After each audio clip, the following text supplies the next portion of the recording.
What is making Iron Hands so good in the meta right now? Well, a few things are going for them. They have reroll ones with all heavy weapons while in the Devastator Doctrine. They also have a bonus AP to all heavy weapons from the Devastator Doctrine, and now they no longer have to move from the Devastator Doctrine, so they get to stay in this phase the whole game.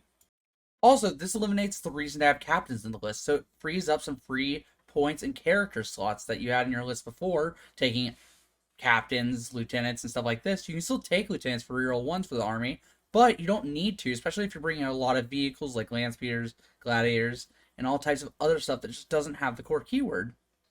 Also, now with compulsory options, you no longer have to bring troops in Arc's Omen, since you can either select elites or heavy support, or even maybe fast attack if you just need to fill up 3 slots of one of these, and you no longer have to bring troop choices.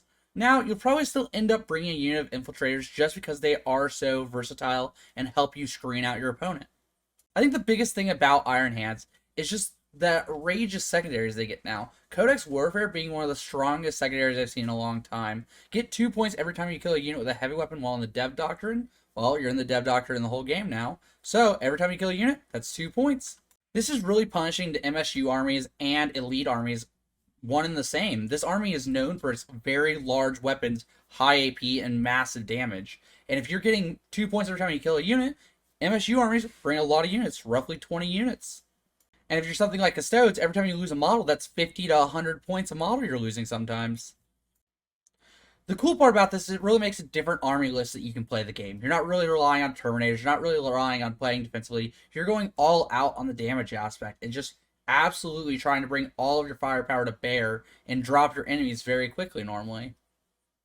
But I will say, it is a little bit heartbreaking to have such good secondaries along with such outrageous firepower that we haven't really seen from any other codex so far. With the removal of AOC and a lot of Space Marine armies going down in points cost, things like Devastator Marines costing roughly 23 points a model with upgrades, they just get to bring free grav weapons, pay 10 points for one multi-melt in the squad, and bring a Cherub to double tap it, and then Signum it to hit on 2s basically with 4 multi-melta shots. These squads are ridiculously effective into almost everything into the game.